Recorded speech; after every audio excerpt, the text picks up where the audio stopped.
Hello दोस्तों, welcome back to my YouTube channel. हम लोग लेकर के आए हैं न्यूज़ इन शॉर्ट में। ठीक है,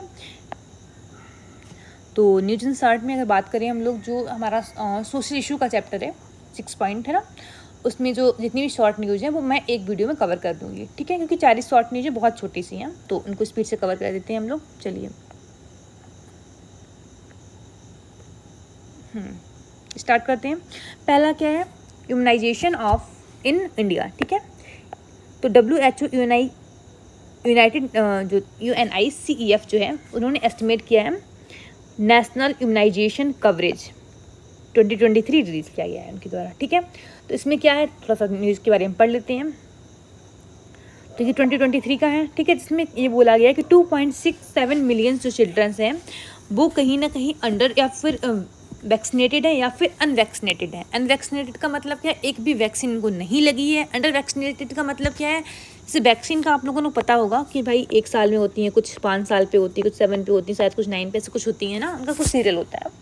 तो उनमें से जैसे मान लीजिए एग्जाम्पल 1 या 2 वैक्सीन लगी, बाकी नहीं लगी हैं, तो उनको क्या बोलेंगे हम लोग, अंडर वैक्सीनाइजेशन। ठीक है, और अगर अनवैक्सीनेट क्या होता है, कब बोलेंगे, जब एक भी वैक्सीन नहीं लगी है। तो मतलब 2.7 मिलियन चिल्ड्रन ऐसे हैं पूरे वर्ल्ड में जो मतलब या फिर अंडर वैक्सीनेट हैं या फिर तुम्हारे अनवैक्सीनेटेड हैं।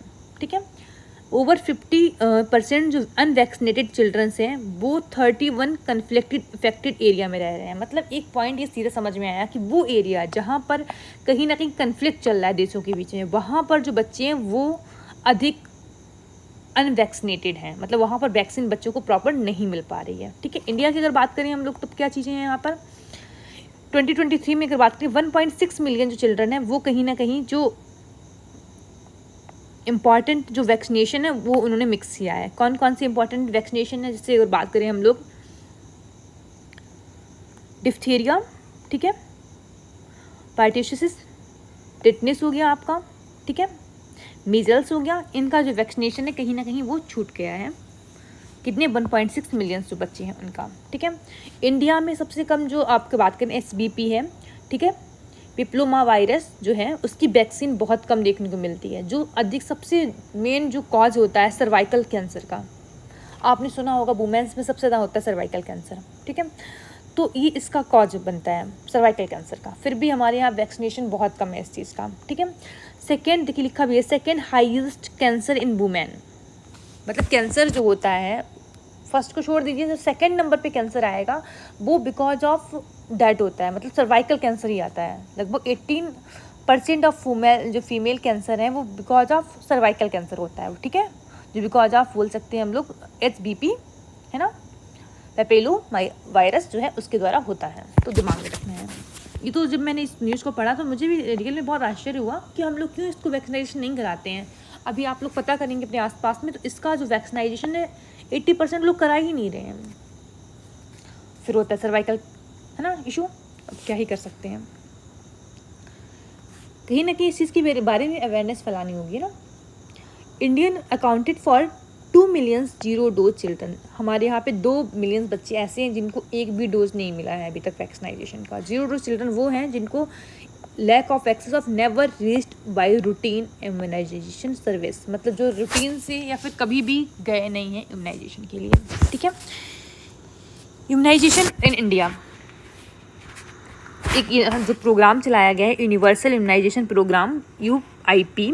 ठीक है, 1985 में इसको स्टार्ट किया गया, जो नॉर्मल जो है वैक्सीनेशन के लिए स्टार्ट किया गया था। ठीक है, फिर नेक्स्ट आता है मिशन इंद्रधनुष। ये किसके लिए, 2014 में इसको आपका लॉन्च किया गया। ठीक है, ये जितने भी अनवैक्सीनेटेड बच्चे हैं, ठीक है, प्रेग्नेंट वुमेन जो अनवैक्सीनेटेड रह गई हैं उनके लिए था। ठीक है, 5.46 मिलियन चिल्ड्रन और 1.32 करोड़ जो प्रेग्नेंट वुमेन है, इस जो मतलब बोल सकते हैं मिशन था उसके द्वारा उनको वैक्सीनेटेड किया गया। फिर जो यही मिशन था आपका मिशन इंद्रधनुष, उसको फिर इंटेंसिफाइड किया गया 5.0 के नाम से। ठीक है, 2023 में यहाँ पर ये बोला गया कि भाई जो वैक्सीनेशन कैंपेन, मतलब यहाँ पर जो है कैंपेन चलाए गए। ठीक है, जो 5 साल के बच्चे जो और जो वुमेन्स जो कहीं ना कहीं छूट गए हैं, जो लेफ्ट आउट हो गए हैं वैक्सीनेशन से, उनको वैक्सीन लगवाना। ठीक है, तो 4 डिसीजेज जो हैं इसके अंतर्गत कवर की गई हैं। ठीक है, डिप्थीरिया हो गया, वूपिंग कफ हो गया, टिटनेस हो गया, पोलियो हो गया, ट्यूबरक्लोसिस हो गया, मीजल्स हो गया, हेपेटाइटिस बी हो गया, ठीक है। उसके बाद हो गया पर्टुसिस हो गया, यार फिर गड़बड़ हो गया, इनसे जी करके जो बीमारी थी बता दी थी ना, हाँ ठीक है। मीजल्स, रूबेला जो है MR, वो इन सब ये जो 12 बीमारी दी गई इनको कहीं ना कहीं इस इंद्रधनुष में जो आपका वैक्सीनाइजेशन हो रहा है उसके अंदर इनको कवर किया गया है, ठीक है। फिर आते हैं हम लोग यहाँ पे चैलेंजेस क्या है इम्यूनाइजेशन के। तो नॉर्मल सी बात है, पहला पॉइंट है ये लिमिटेड रिसोर्स, ठीक है। हमारे यहाँ जो मैन पावर है वो ट्रेंड इतनी अच्छे से नहीं है, मतलब ट्रेंड है बट वो पावर जो है वो कहीं ना कहीं कम है, ठीक है। इंफ्रास्ट्रक्चर जो है वो पुअर है कहीं ना कहीं स्टोरेज ऑफ वैक्सीनाइजेशन के लिए, ठीक है। उसके बाद हम लोग बात करें लैक ऑफ रिस्पॉन्सिबिलिटी, मतलब जो पर्सन जा रहा है हॉस्पिटल जाके वैक्सीनाइजेशन करा ले रहा है वो तो ठीक है, लेकिन जो नहीं जा रहा तो उनके लिए कोई भी चीज़ें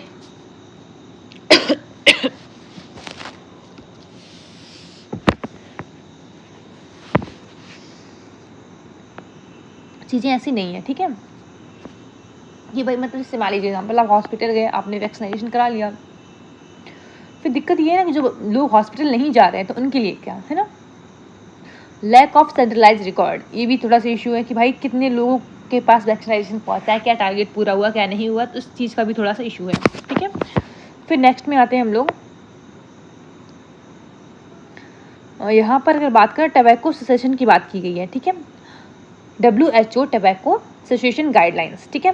तो वर्ल्ड हेल्थ ऑर्गेनाइजेशन जो है WHO ने रिलीज किया है फर्स्ट एवर क्लिनिकल ट्रीटमेंट, ठीक है, for tobacco cessation in adult, मतलब में टबैको जो है उसको छुटाने के लिए, अडल्ट है उन लोग आदत पड़ जाती है जो है ना, तो उसको छुटाने के लिए एक क्लिनिकल ट्रीटमेंट जो है उसकी गाइडलाइन जारी की है किसने, WHO ने।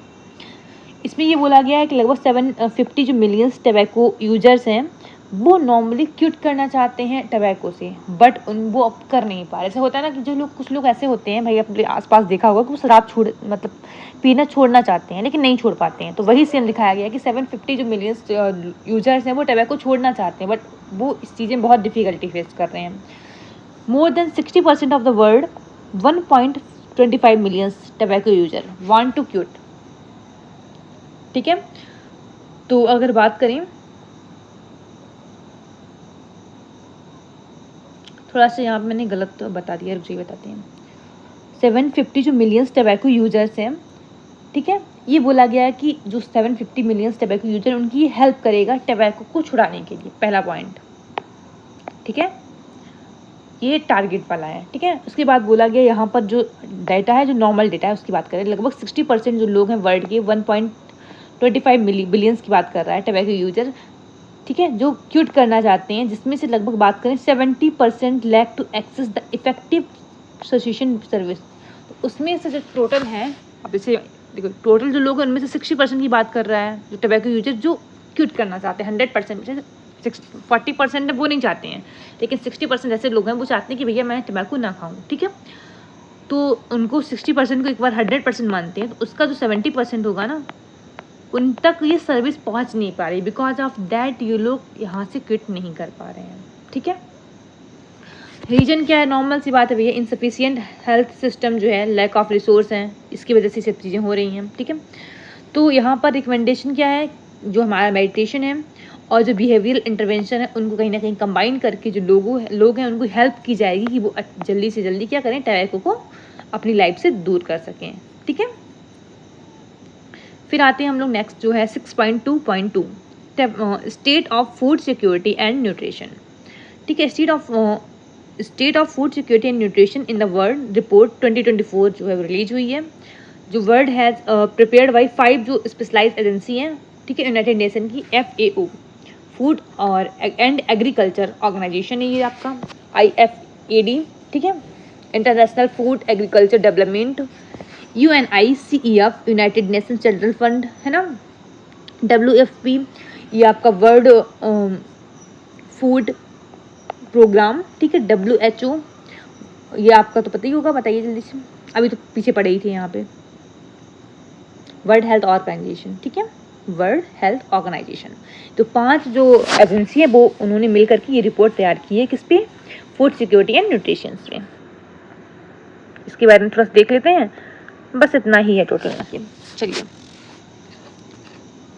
इस थीम के अंतर्गत क्या होगा, कहीं ना कहीं फाइनेंसिंग की जाएगी वो जो हंगर है उसको ख़त्म करने के लिए, फूड सिक्योरिटी के लिए और माल न्यूट्रिशन को ख़त्म करने के लिए। ठीक है, अब नीड फॉर न्यू डेफिनेशन क्यों पड़ी हमको, क्योंकि कहीं ना कहीं ये चीज़ पिक्चर क्लियर नहीं हो पा रही, जो फाइनेंशियल रिसोर्स है वो क्या स्पेंड किया जाएगा फूड सिक्योरिटी के लिए, न्यूट्रिशन के लिए। ठीक है, तो इसके लिए ज़रूरी क्या हम नया सा जो है वो चीज़ें लेकर के आएँ। पल डेफिनेशन तो कह रहा है कि कई जो इस टाइम जो बात करें बहुत सारी डेफिनेशन जो है इसकी वजह से क्या हो रहा है, प्रॉब्लम ये आ रही है कि अंडर फाइनेंस्ड एरिया जो है वो दिखाई पड़ रहे हैं। ठीक है, अकाउंटेबिलिटी नहीं है इंस्टीट्यूशन में कि भैया कौन फूड सिक्योरिटी ख़त्म कर रहा है, क्या है, मतलब कोई अकाउंटेबिलिटी नहीं है, जो चल रहा है वो चल रहा है। ठीक है, ट्रैकिंग ऑफ प्रोसेस, कोई प्रोसेस जो ट्रैक नहीं हो रहा है, ये भी इशू है। तो इसी के लिए बोला गया कि न्यू डेफिनेशन हम बना के लाते हैं। ठीक है, उसके हिसाब से मतलब खुलना कि यहाँ पर कहीं ना कहीं रिस्पॉन्सिबिलिटी दी जाएगी, अकाउंटेबिलिटी दी जाएगी और डिफाइन किया जाएगा एरिया कि कहाँ कहाँ पे हमको माल न्यूट्रिशन जो है वो ख़त्म करना है। तो मतलब बोला तो है मैंने कि ये ख़त्म करना है, लेकिन कहाँ ख़त्म करना है, कैसे ख़त्म करना है, क्या क्या प्रोसेस करना है, तो ये सब कोई भी अकाउंटेबिलिटी नहीं है कहीं ना कहीं। ठीक है, उसके बाद हम लोग बात करें the report puts forward a new definition of financing for the food security and nutrition. ठीक है, अब refer to the public and private finance. देखिए यहाँ पर ये बोला गया कि पब्लिक फाइनेंस भी होगा और प्राइवेट फाइनेंस भी, मतलब दोनों साइड से फंड आएगा, गवर्नमेंट फंड देगी और प्राइवेट फंड भी आएगा। ठीक है, फॉर डोमेस्टिक एंड फॉरेन, हम मतलब अपने यहाँ जो इंडिया में तो इंडिया से भी फंड आएगा और डोमेस्टिक हमको फॉरेन से भी फंड जो है वो लेना है। किसके लिए, जिससे हम लोग जो है कहीं ना कहीं हंगर को ख़त्म कर सके, फूड इनसिक्योरिटी को ख़त्म कर सकें और माल न्यूट्रिशंस के हर एक फॉर्म को हम लोग कहीं ना कहीं रेगुलेट कर पाएँ। ठीक है, उनको ख़त्म करने का ट्राई करें। इसका एम क्या होगा, अवेलेबिलिटी होगा, एक्सेस मतलब हर एक इंसान के पास जो खाना है वो पहुँचे, एक्सेस वो कर पाए, अच्छे से यूटिलाइज कर पाए खाने का। ठीक है, अब ऐसा नहीं कि भाई दे दिए हैं वो खा ही नहीं पा रहे हैं, ऐसा कुछ है ना, तो ये भी नहीं। अब चाहिए हमको रात में खाना, अब रात में शाम को मतलब 8-9 बजे खाना चाहिए और हम आपको दे रहे उठा के 3 बजे है ना, तो ये सब नई चीज़ें होनी चाहिए। मतलब ऐसा नहीं है कि भाई एक दिन हम खिला दिए आपको खाना, है ना, कि आ जाओ खा लो खाना, 15-20-25 किलो खा लो, पूरे मंथ नहीं मिलेगा, तो वो बात कर रहा है। ठीक है, और कहीं ना कहीं स्टेबिलिटी होनी चाहिए न्यूट्रिशंस जो फूड है और सेफ फूड के लिए। ठीक है, वो स्टेबल हो, मतलब हर एक पर्सन जो भी है पर्सन उनको एक टाइम पे एक सेफ फूड मिले। ठीक है, और एक न्यूट्रिशंस वाला फूड मिले। ऐसा नहीं है कि चावल खिलाए जा रहे हैं या फिर रोटी खिलाई जा रहे हैं, तो ऐसा ना हो, नॉर्मली एक न्यूट्रिशंस वाला जो फूड है वो उनको मिले। ठीक है, करंट गैप ऑफ फाइनेंस की हम लोग बात करें तो public spending on agriculture per capita जो कह रहा है कि जो लोगों की स्पेंडिंग है ऑन एग्रीकल्चर पर कैपिटा बहुत लोअर है। किन किन जो लोअर इनकम कंट्री है उसमें भी है और लोअर मिडिल इनकम कंट्री है उनमें भी है। एक चीज़ और है कि ये जो फंड जो है ना पर कैपिटा जो स्पेंडिंग है वो एक स्टडी होगी, मतलब एकदम कांस्टेंट चल रही है, वो कहीं कहीं इंक्रीज भी नहीं हो रही, ये भी थोड़ा सा इशू है। ठीक है, फूड सिक्योरिटी एंड न्यूट्रिशन बात करें हम लोग तो take less than the quarter of official development assistant. अगर कोई और स्कीम आती है जिसमें हम लोग डेवलपमेंट असिस्टेंट की बात कर रहे हैं तो उसका 1/4 पार्ट भी फूड सिक्योरिटी न्यूट्रिशन के लिए नहीं आ पा रहा है। ठीक है, तो मतलब हम ये भी समझ सकते हैं कि जो डोनर है जो पैसा दे रहे हैं उनकी कोई प्योरिटीज नहीं है, वो फर्स्ट नंबर पे इसको रख ही नहीं रहे कि फूड सिक्योरिटी हो, है ना, लोगों के बीच में हंगर ना रहे, कहने का मतलब ये है। ठीक है, status of food nutrition in India नहीं, सिक्योरिटी एंड न्यूट्रिशन। चलो इसको देखते हैं। अभी देखिएगा जरा, हम लोग अभी जो हमारे सस्टेनेबल गोल है सेकंड वाला जीरो हंगर, उससे बहुत दूर हैं, बहुत ज़्यादा। 1 in the 11th पीपल, ठीक है, पूरे ग्लोबल की बात कर रहे हैं, 2023 में हंगर को फेस कर रहे हैं। बिटवीन अगर बात करें 713 to 757 मिलियन पीपल जो हैं एस्टिमेट, वो अंडर न्यूट्रिशन के आ रहे हैं। ठीक है, उनको सही से न्यूट्रिशन नहीं मिल रहा है। 2023 की बात कर रहा है। 28.9% ऑफ द ग्लोबल पॉपुलेशन आज भी मॉडरेट और सर्व रूप में, ठीक है, सीवियर जो होता है फूड्स इनसिक्योर है इन 2023 में। सोचिए 28.9% पॉपुलेशन, बहुत बड़ा हिस्सा है, बहुत बड़ा, समझ रहे हैं। उसके बाद भी इंडिया खाना को जो वेस्ट करती हो ना, उसमें सबसे आगे हम ही लोग हैं, है ना। रेस्टोरेंट में जाएंगे, खाएंगे, पैसा जा रहा है, उससे इशू नहीं है, पैसे की बात मैं यहाँ पे मैं कर भी नहीं रही हूँ, मैं नॉर्मली कर रही हूँ खाने को वेस्ट करने की बात, है ना। तो हम लोग अपना स्टाइल में उसको छोड़ के चले आएंगे। भाई वो आपने उसको चम्मच से मिला के और हाथ से मिला के खाया नहीं है, वो नॉर्मली जो भी सामान है उसमें रखा हुआ है, फ्रेश है, सब कुछ सही है, उसको पैक करा लीजिए। रास्ते में बहुत से लोग ऐसे मिलते हैं, उनको दे दीजिए। ट्राई करिए कि प्लेट में उतना ही निकालिए जितना आप खा पाएंगे, है ना। ये सब चीज़ें करिए। और जो शादी वगैरह में खाना बचता है तो उसको कहीं पे डोनेट करा दीजिए। तो बहुत चीज़ें ऐसी होती हैं भैया, समझ रहे हैं आप लोग। ऑपरेशन नन्हे फरिश्ते, नन्हे फरिश्ते क्या है, इसमें लगभग 80,119 ठीक है चिल्ड्रन जो है इनको रेस्क्यू किया गया है रेलवे प्रोटेक्शन फोर्स RPF के द्वारा, ठीक है। इसको याद रखना है, ऑपरेशन नन्हे फरिश्ते। पिछले 7 साल के अंतर्गत इतने जो बच्चे हैं उनको रेस्क्यू किया गया है, ठीक है। किन बच्चों को रेस्क्यू किया गया, जिनको ज़रूरत है केयर की, प्रोटेक्शन की, ठीक है, in the various railway zone में। मतलब देखिए ऐसे समझिए, एग्जांपल रेलवे स्टेशन पे होता है ना, कभी कोई कुछ लोग जो होते हैं अपने बच्चों को छोड़ जाते हैं, कुछ बच्चों के छूट जाते हैं, बच्चे है ना पेरेंट्स के साथ होते हैं, कभी कभी छूट जाते हैं, तो इन सब बच्चों को रेस्क्यू करके उनके घर तक पहुँचाया गया है, ठीक है। ये सब काम किसने किया है, तुम्हारा RPF ने किया है। बहुत अच्छा काम है। सोचिए एग्जाम, ये लगभग 84,000 है ना बच्चे, लगभग 119 जो चिल्ड्रंस है उनको रेस्क्यू किया। मतलब इन इतने सारे बच्चों की कहीं ना कहीं लाइफ सुधारी है, किसने, RPF ने। तो इसका नाम क्या दिया गया, ऑपरेशन का नन्हे फरिश्ते। तो आज के लिए हमारा जो ये सेशन है वो यहीं पर समाप्त होता है, क्योंकि आपका ये जो शॉर्ट इन न्यूज़ है वो आपका सोशल इशू का वो ख़त्म हो गया है, ठीक है। Thank you so much. फिर हम लोग फिर से मिलेंगे, तब तक के लिए टेक केयर और लाइक सब्सक्राइब कर दीजिएगा। Happy learning. Thank you so much.